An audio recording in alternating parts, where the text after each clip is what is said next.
नमस्कार, मी Savita Totre. Savita T fashion YouTube channel मध्ये आपल्या सर्वांचं स्वागत आहे. मैत्रिणींनो, बऱ्याच ताईंच्या कमेंट होत्या की ताई आम्हाला फुगाबाई कटिंग दाखवा, स्टिचिंग दाखवा. तर तुम्हाला ह्या व्हिडिओमध्ये मी फुगाबाई कटिंग आणि स्टिचिंग दोन्ही पण दाखवणार आहे. तर कसं कटिंग करायचं आणि कसं स्टिचिंग करायचं, किती कुठं घ्यायचं ते पूर्ण डिटेलमध्ये सांगणारे व्हिडिओ लास्टपर्यंत बघा. आपल्या व्हिडिओला लाईक करा, शेअर करा, सबस्क्राईब करायला विसरू नका. तर मैत्रिणींनो, हा ब्लाऊज आहे तो अगोदर कटिंग केलाय, त्याचा व्हिडिओ मी अगोदरच बनवलाय. तर स्टेप बाय स्टेप सगळे व्हिडिओ येतील. तर हे बघा, 28 साईजचा ब्लाऊज आहे. ब्लाऊज स्टिचिंग करून झालाय, म्हणजे तो ब्लाऊज पूर्ण झालाय रेडी. आता फक्त याला बाही लावायची. हे बघा, कटोरी ब्लाऊज आहे, 28 साईजचा आहे. गळा एकदम बघा गोलगरीत आला, एकदम मस्त. आणि पाठीमागचा गळा पण गोल आहे. तर हा आहे कटोरी ब्लाऊज 28 साईजचा. तर आता बाही कटिंग करायची आणि फक्त आता बाही लावायची बाकी राहिली. तर म्हटलं चला तुमच्यासोबत हा पण व्हिडिओ शेअर करते. तर आता आपल्याला काय करायचंय, बाहीची उंची आहे 9.5. तर 9.5 शिवून 9.25 आहे, पण कधी पण पाव इंच जास्त ठेवायचंय. म्हणजे तुम्हाला जर एखाद्याने सांगितलं की माझी बाही शिवून 8ची ठेवा, तर पाव इंच जास्तच ठेवायचंय, कारण बाही कमी नको पडायला त्याच्यासाठी. तर कधी पण कस्टमरने जर तुम्हाला सांगितलं की माझी बाहीची उंची 4 घ्या, तर पाव इंच जास्त ठेवायचंय, कारण शिलाईत कमी जास्त होतं. समजा तुम्ही जर परफेक्ट तुमचं शिलाईत जात असेल तर काही प्रॉब्लेम येत नाही, पण तुम्ही जर नवीन शिकताय तर थोडंसं कमी जास्त शिलाईमध्ये होतं आणि त्याच्यामुळे काय होतं, बाहीची उंची कमी पडते, किंवा इथं शिलाईमध्ये जास्त गेल्यामुळे पण बाहीची उंची कमी पडते. तर आता फुगाबाई कशी कटिंग करायची आणि एकदम साधी सोपी पद्धत सांगणार आहे, म्हणजे कोणालाही कटिंग करता येईल. याच्यासाठी मेजर काढायची किंवा कसं काय कुठं किती लावायचं, भाग काढायचे, असं काही विषय नाहीये.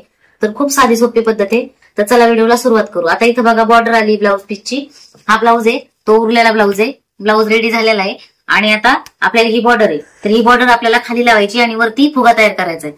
तर कसा करायचा, आता बघा बाहीची उंची आहे 9.5. तर अगोदर आपल्याला काय करायचंय, बॉर्डर किती आहे ती काढून घ्यायची. तर बॉर्डर काढताना इकडं थोडा कपडा सोडायचा आपल्याला. पाव इंच, अर्धा इंच तुमचं शिलाई किती जातं तेवढं इथं कपडा सोडायचा. ह्या साईडला पण तेवढा कपडा सोडून द्यायचा आहे. तर हे बघा, आता मी इथं 4.25 इंचाची उंची सोडून दे. त्याच्यानंतर आता बघा, इथून ही बरोबर बॉर्डर आहे. तर ही बॉर्डर पासून आपल्याला वरती 9.5 ठेवायचंय. तर हे बघा, हे आलं 9.5ची मार्किंग. म्हणजे इथं आपण निशाण करून घेतलं 9.5चं. म्हणजे हे शिवल्यानंतर आपली शिवून किती आली पाहिजे, 9.5 आली पाहिजे. आणि त्याच्यामध्ये आपल्याला काय करायचंय, आता पप घेतल्यानंतर पप असा वरती येतो, त्याच्यामुळे बाहीची उंची कमी पडते. त्याच्यासाठी त्याच्यामध्ये एक्स्ट्रा तुम्हाला काय करायचंय, 2.5 इंच जास्त मिळवायचंय. हे बघा, इथून मी 2.5 इंच एक्स्ट्रा ठेवलंय. हे 2.5 इंच जर एक्स्ट्रा ठेवलं नाही तर मग काय होतं, बाहीची उंची ती कमी होते शिवल्यानंतर. कारण इथं परत अर्धा इंच शिलाईमध्ये जाणार, इथं पण अर्धा इंच शिलाईमध्ये जाणार, 1 इंच जाणार आणि 1.5 इंच एक्स्ट्रा ठेवायचे, म्हणजे पप असा वरती येतो. जर तुम्हाला एकदम प्लेन ठेवायची असेल तर तुम्ही नाही उंची वाढवली तरी पण चालेल. पण तरी कधी पण जर तुम्हाला कधी पण कोणत्याही ब्लाऊजला जर पप जास्त पाहिजे असेल तर तुम्हाला बाहीची उंची येते थोडी एक्स्ट्रा ठेवायची. आता टोटल बाहीची उंची मोजू आपण किती होते ती. हे बघा, 12.5 झाली. टोटल 12.5 झाली. आपण आता इथून कट करणार आहे, तर इथं पण आपलं काय होणार आहे, अर्धा इंच शिलाईत जाणार, इथं अर्धा इंच शिलाईत जाणार आणि टोटल आपली बाहीची उंची येते आपली राहणार शिवून 9.5ची. तर आता लक्षात आलं असेल तुमच्या निशांनी कसे लावलेत ते. आता मी तुम्हाला कटिंग करून दाखवते.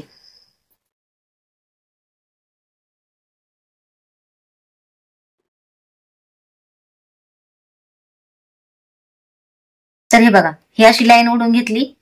आता ह्या साईडला पण तेवढीच लाईन ओढून घ्यायची. तुम्हाला डायरेक्ट कट करता येत असेल तर तुम्ही डायरेक्ट पण कट करू शकता. जर येत नसेल तर अशा लाईनिंग ओढून घ्यायच्यात. आता तुम्ही म्हणता ताई मग तुम्ही डायरेक्ट कट का नाही केली, तर मी तुम्हाला असं का करून दाखवते, कारण ज्या नवीन ताई शिकताय तर त्यांना आलं पाहिजे, त्याच्यासाठी मी हे सगळं तुम्हाला डिटेलमध्ये करून दाखवते.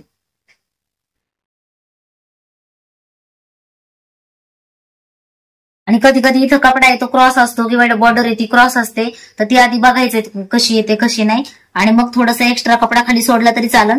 ज्यावेळेस आपण शिलाई मारतो त्यावेळेस एकदम परफेक्ट इथं शिलाई मारायची. तर हे बघा, आता इथं थोडासा क्रॉस आहे तर मी थोडंसं खाली घेते. हे झालं. त्याच्यानंतर आता बघा, आता ही इथून कट करायची आणि इथून आपल्याला हा भाग कट करायचा, म्हणजे याचा आपल्याला पप तयार करायचा. आता ही पण लाईनिंग आपल्याला ओढून घ्यायची अशी.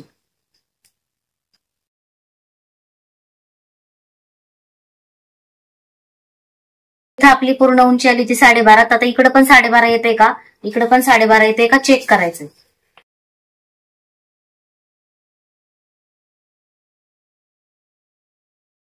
आता इथं बघा थोडंसं क्रॉस आहे आणि इथं पण कपडा क्रॉस आहे, त्याच्यामुळे असं थोडंसं होऊ शकतं, तर आपल्याला ऍडजस्ट करून घेता आलं पाहिजे.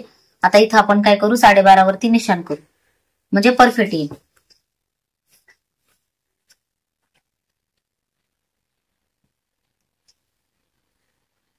हे झालं आपलं परफेक्ट निशाण. आता हे चूक आहे तर हे कट नाही करायचं. आता तुमच्या लक्षात आलं, तर आता लाइनिंग कट करता वेळेस आपल्याला ह्या लाइनिंगच्या बाहेरून कट करायचे आणि इथं पण ह्या लाइनिंगच्या बाहेरून कट करायचे. आता तुम्ही म्हणता ताई रुंदी किती ठेवायची, जेवढा तुमचा कपडा एक्स्ट्रा उरलेला आहे, तुम्हाला जास्त चुन्या पाहिजे असेल तर तुम्ही सगळा वापरायचा आहे, आणि जर तुम्हाला कमी चुन्या पाहिजे असतील तर तुम्ही याच्यामधून थोडासा कमी करू शकता, म्हणजे 2 इंच कमी, इकडनं 2 इंच कमी, तुम्हाला चुन्या किती पाहिजेत त्याच्यावर आहे. आता कधी कधी कपडा जर एवढ्या रुंदीचा उरला नाही तर आपल्याला इथं जॉईंट द्यायला लागतो. जर जास्त पप पाहिजे तर ह्या साईडला जॉईंट द्यायचंय कपड्याला, ह्या साईडला जॉईंट द्यायचा. जो हा कपडा उरलेला आहे याचा जॉईंट ह्या साईडला आणि ह्या साईडला द्यायचाय. तर आता मी इथं जॉईंट देणार नाही, याच्यामध्येच आपल्याला तयार करायचंय, कारण तब्येत आहे ती फक्त 28 साईज आहे. तर 28 साईजच्या ब्लाऊजला एवढी रुंदी आहे ती भरपूर होते. हे बघा 23 आहे. तर तुमच्या लक्षात नाही आलं तर असं बघायचंय, 28 साईजला 23 साईजचा पफ येतो, परफेक्ट बसतो, म्हणजे एवढा कपडा 23 आणि 23 झालं. तर एका साईडला एका बाहीला हे 23 इंच रुंदी आणि एका बाहीला 23 इंच रुंदी. तर हे एकदम परफेक्ट आहे. म्हणजे ब्लाऊज तुमचा ब्लाऊज पीस आहे तो 80 सेंटीमीटर आहे का 1 मीटर आहे का 70 सेंटीमीटर आहे त्याच्यावर आहे. तर तुम्हाला जर 70 सेंटीमीटर ब्लाऊज असेल तर इकडे जॉईंट द्यायला लागतो. जर 80 सेंटीमीटर ब्लाऊज असेल आणि तब्येत जास्त असेल तरी पण जॉईंट द्यायला लागतो, आणि त्याच्यापेक्षा मोठी साईजचा ब्लाऊज असेल तर आणखी जास्त जॉईंट द्यायला लागतो. तर हा मीडियम साईजचा ब्लाऊज आहे म्हणून 23 साईज बरोबर आहे, 23 ची रुंदी. तर हे बघा अशा प्रकारे मी निशाण केले. आता आपण कट करून घेऊ. आणि व्हिडिओ खूप मोठे होतात त्याच्यामुळे मी 2-2 पार्ट करते व्हिडिओचे. तुम्हाला रीलमध्ये दाखवते किंवा बोलून व्हिडिओ करते, त्याच्यासाठी व्हिडिओ खूप मोठे होतात आणि तुम्हाला समजलं पाहिजे त्याच्यासाठी मी असे व्हिडिओ बनवते. तर व्हिडिओ लास्टपर्यंत नक्की बघत जा.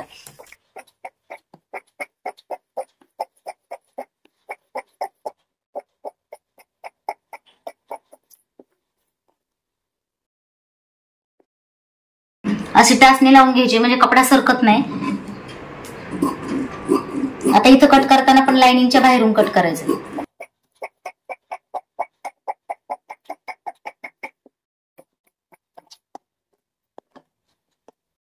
आता हा काट लावून झाल्याच्या नंतर यातला थोडासा कपडा उरण्याचेच आपल्याला लटकन तयार करायचे.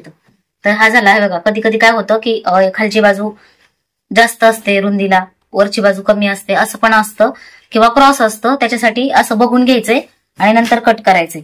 आता आपल्याला हा भाग कट करायचा. हा भाग कट झालाय आपला, म्हणजे बॉर्डर कट झाली. आता हा भाग कट करायचा. मी दुसऱ्या भागामध्ये तुम्हाला दाखवीन की फुगाबाई तयार कशी करायची, कारण व्हिडिओ खूप मोठे होतात बोलून केल्यामुळं. तर त्याच्यासाठी मी 2-2 भाग करते व्हिडिओचे. तर असं नाही की आता ताई तुम्ही फक्त कटिंग दाखवली मग स्टिचिंग, तर नेक्स्ट व्हिडिओमध्ये हा भाग कट करायचा आपल्याला. तर आता इथं पण कट करताना काय करायचं, तर आपलं शिलाईमध्ये जाणार आहे. इथं अर्धा इंच जाणार आहे, इथं पण अर्धा इंच शिलाईमध्ये जाणार आहे. आपण एक्स्ट्रा घेतलंय 2.5 इंच, तरी पण काय करायचं आपल्याला ह्या लाइनिंगच्या बाहेरून कट करायचं. म्हणजे उंची वाढली तर आपल्याला कट करता येते वरच्या साईडनी, पपची पण कमी नाही झाली पाहिजे.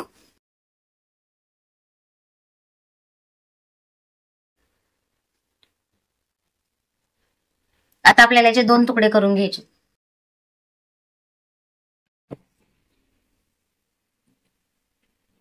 आता आपल्याला ह्या मापाचं अस्तर पण कट करून घ्यायचे, कारण आपल्याला आतून पट्टी लावायला लागते त्याच्यासाठी. तर हे बघा ब्लाऊज मधला हा उरलेला तुकडा होता, म्हणजे बाहीचा मी इथे आधीच आखून ठेवलं होतं. तर आता आपल्याला थोडासा एक्स्ट्रा, म्हणजे अस्तर आहे थोडासा एक्स्ट्रा कट करायचा आहे. अर्धा इंच, पाव इंच, 1 इंचही तुम्ही कट करू शकता जास्त. तर हे बघा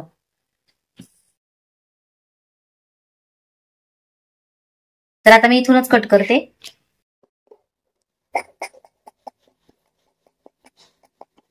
आणि याचे आपल्याला 2 भाग करायचे.